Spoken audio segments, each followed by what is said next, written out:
Namaste. I'd like to welcome you to my heart and to the Temple of Kriya Yoga this afternoon, where we're celebrating the winter solstice 2022. I'd like to begin with a short prayer, so if you could please come to a comfortable meditative posture and just relax. May the infinite Lord of life, of love, and of laughter bless you at this moment. May each cell of your being, each petal of your mind be touched, be healed, be harmonized. May vim, vigor, and vitality be yours. May love and laughter be yours.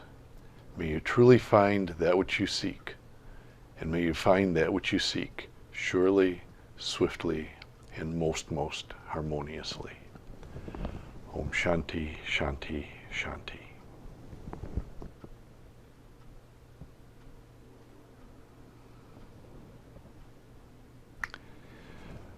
This afternoon, as we approach the solstice, I'd like to meditate with you on a special symbol, a mountain symbol. The mountain represents sacred power. At least that's one of the things that it represents. There's many different interpretations that you can make for the various symbols.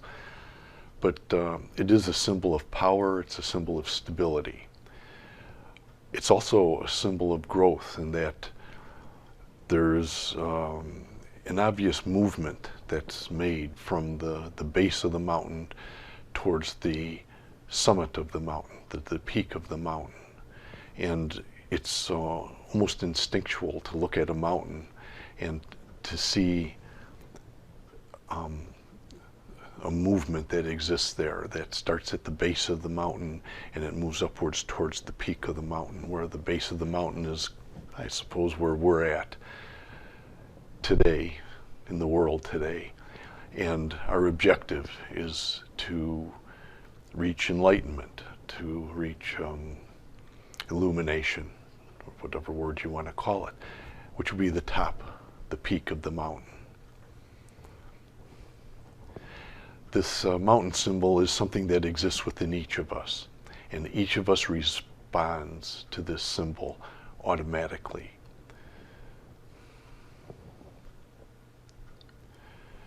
The base is the earth life, and it's also representative of a struggle that exists within us. And that struggle that is within us that's represented is the slopes of the mountain, or the part of the mountain moving from the base towards the summit. And as you look at it, with the apex being enlightenment, being the goal, each of us, in our own way, we walk a path upward on that mountain.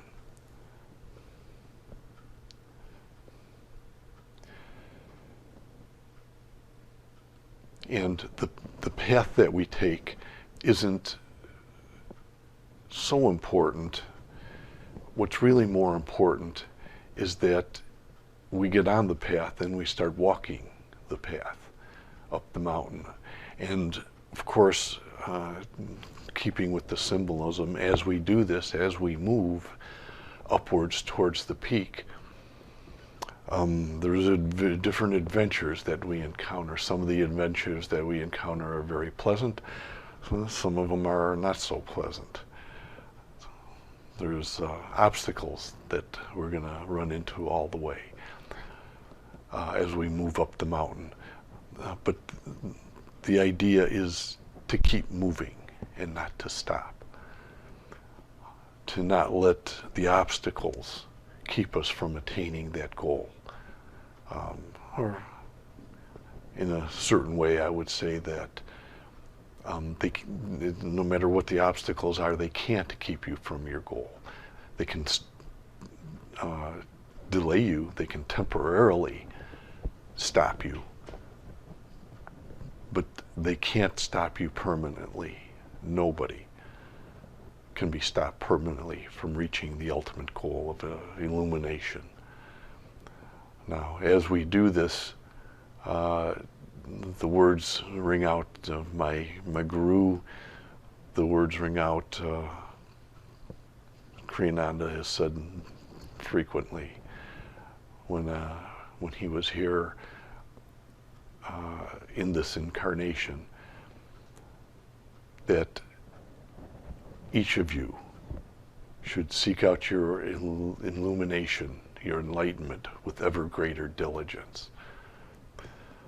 And as he said it, if you listen to it, there's a certain urgency that's kind of in that message. It's not really obvious, but it's there. And what it means is that modern science has kind of implanted into our mind, into our thinking, that the earth is 1 billion years old and it's going to continue for another, or not 1 billion, 4 billion now. The earth is 4 billion years old and it's going to continue for another 4 billion, and we kind of know everything that there is to know about the general ideas of existence and life and things like that. But and all we need to do is kind of fill in the blanks, sort of thing. And there's this kind of attitude that kind of sinks in, and it's there. It's very subtle, but it's there. And it gives us this sense that, we got plenty of time to work on our enlightenment. We've got plenty of time to reach our goal. But if you meditate on it, if you think about it, you come to the realization that when you do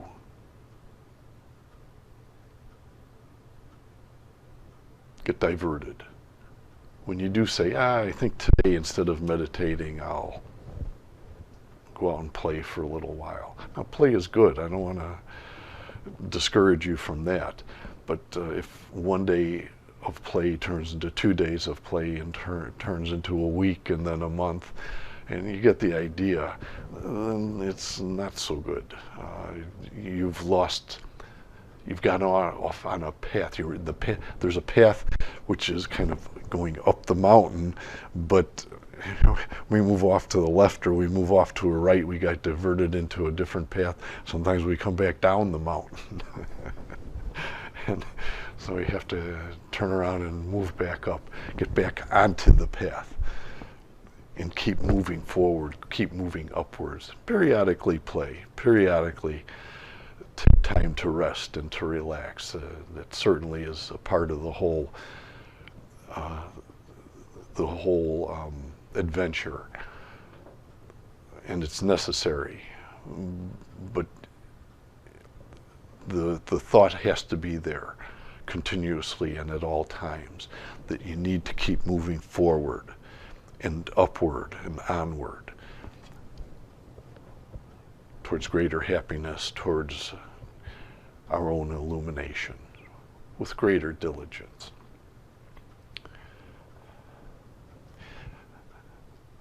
I mentioned that there's obstacles, and I guess I was suggesting physical obstacles and mental obstacles. But in addition to that, as we move along the path towards our enlightenment, there's some very significant major obstacles, and those major obstacles have names.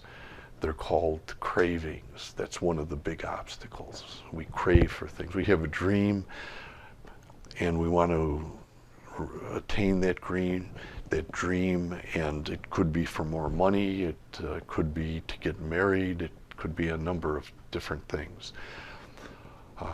It could be for a nice hot chocolate sundae or something like that. I guess that's more of what you think of when you start thinking of cravings.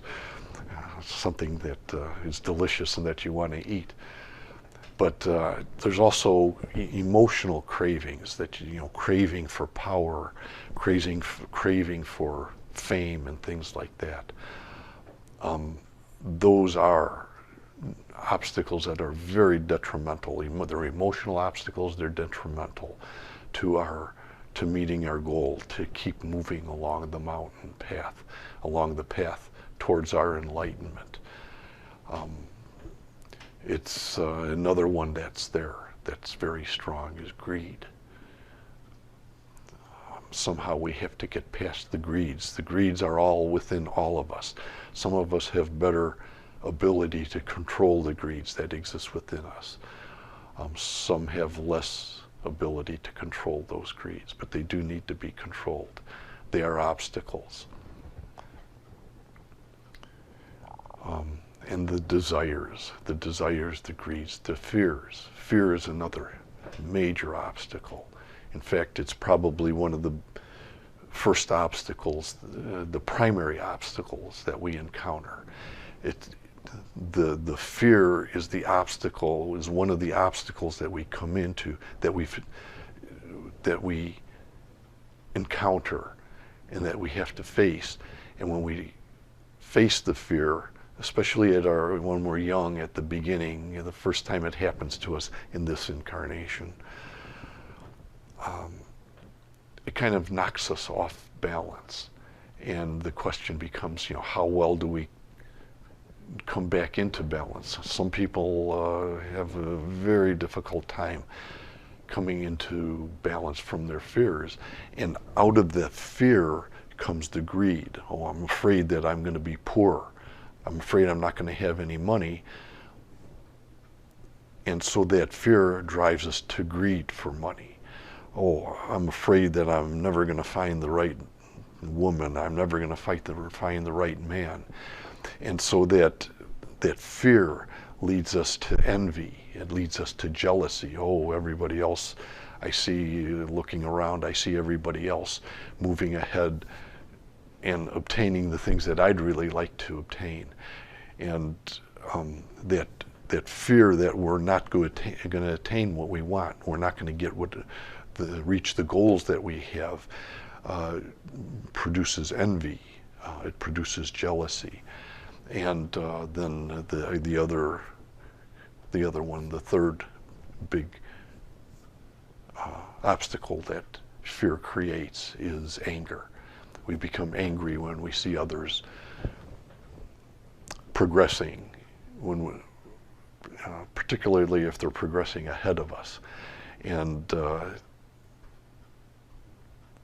so we get jealous, and that produces actions within us that can be violent, either mentally, verbally, or actually physically violent, is eventually where it leads to.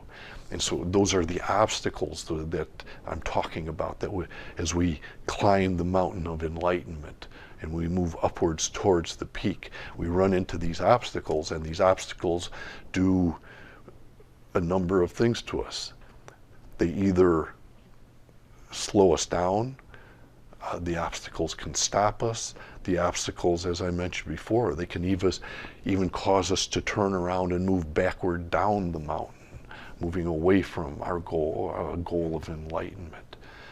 And so we have to be aware of that, wary of that.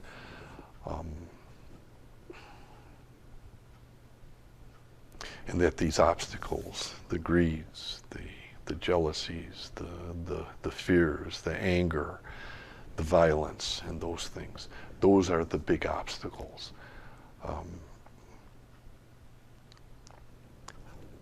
They're within us, and they're a part of life. They're within other people, and they're a part of life. Our job is to control those emotions that exist within us and get past them so we can move on the path and move ahead. When we run into someone else that has these emotions with them, and we see the emotions with them, the fact that we have it within us gives us the ability to empathize. Empathy is very important, to realize that it means something mystic. Empathy is a mystical concept, and it's very important to understand what it means is in its ultimate sense. Of course, the dictionary definition of empathy is being able to relate to someone else, really on an emotional and on an intellectual level, and to understand them on these levels because you're relating to them. But within that, there's this subtle message that's coming across that they're separate from us, that they're different from us and they're separate from us. And what I'm saying is mystical empathy, the true empathy, is that you relate to them because you are them.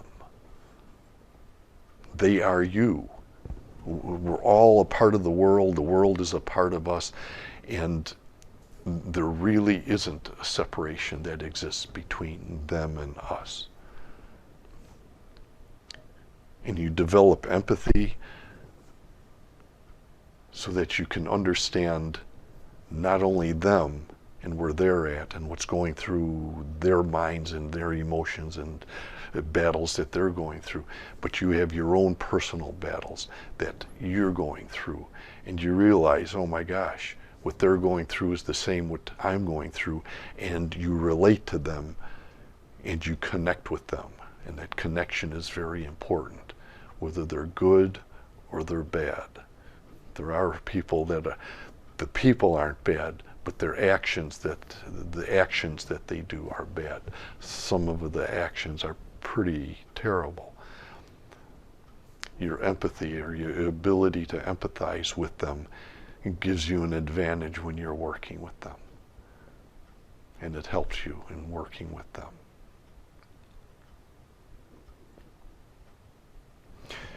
And that's really what the message is that I want to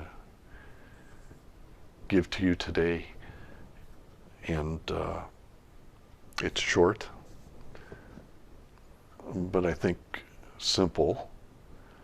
And beyond this, and within the simplicity, is something that hopefully gives you an idea or a motivation to look around, to see these things, to understand them in the physical world, to understand them in your own personal world, and to use them to help you as you walk along your path towards your own spiritual enlightenment, and to move along the path with ever greater diligence. Again, because a lot of time can go by very quickly if we get lost on the path. Not a horrible thing, but it's nice to know. It's comforting to know when someone is on the path. It's comforting to know, for me to know, that I'm on the path. And what I'd like to do to really close my part of the celebration today is go through a short ritual. Take a few minutes to go through the ritual and ask if you would join, and bring your energy, your spiritual energies together, focused, and to help and lift the energies of the celebration, the solstice celebration that we're working with in this year, 2022.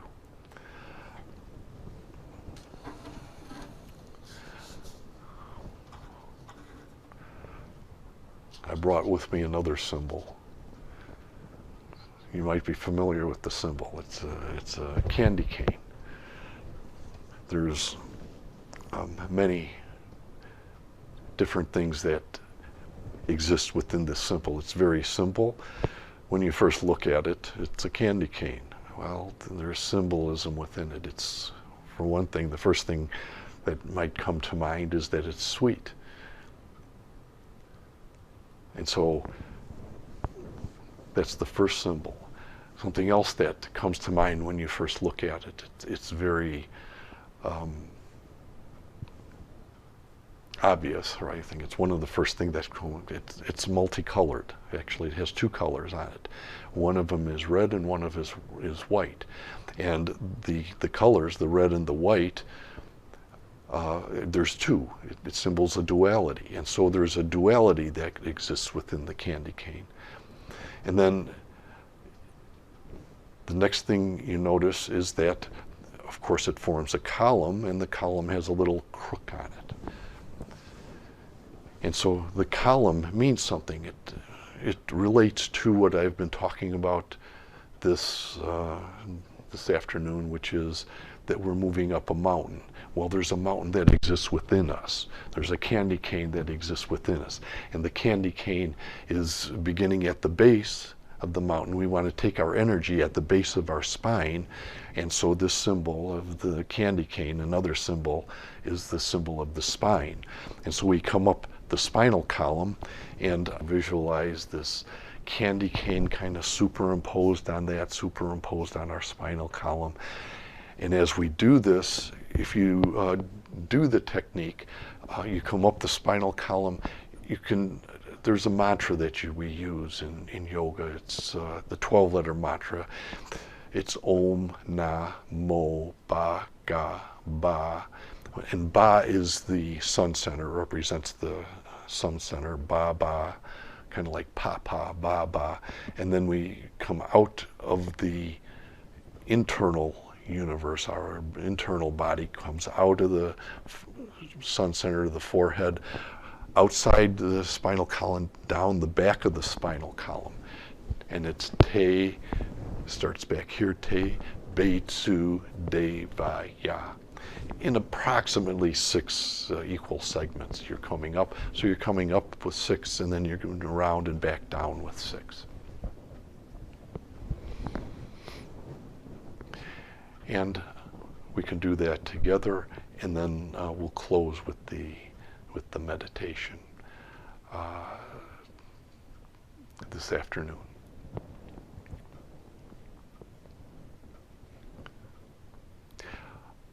Again, chant the 6 tones, Om, Na, Mo, Ba, Ga, Ba. And as you chant, as you get to the top, it's Ba. And you hold there for about 3 seconds, Ba, Ba. And then you move out of the sun center, out of the forehead, around the top of the head, back down, Te, Be, Tsu, De, Ba, Ya. Now you're at the base of the spinal column, and we'll do it again. And this time I'll just do it chanting, but without the words. Om Na Mo Ba Ga Ba Ba Ba Te Be Tsu De Va Ya. Om Na Mo Ba Ga Ba Ba Ba Te Be Tsu De Va Ya. Om Na Mo Ba Ga Ba Ba Ba Te Be Tsu De Va Ya.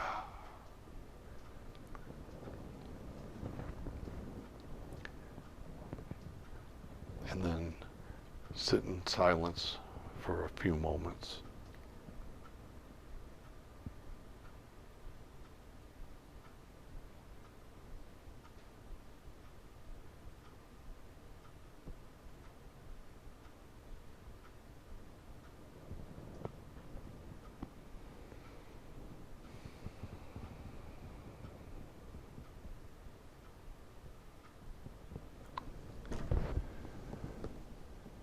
Shanti.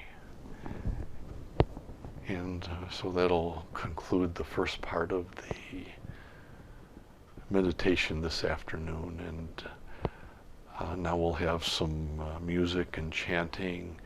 And in a few minutes, a little bit after that, we'll have a special talk by Swami Adinadananda, and she will be talking about a little bit about astrology and some of the aspects that are coming up astrologically in the year that we're moving into, the new year that we're moving into.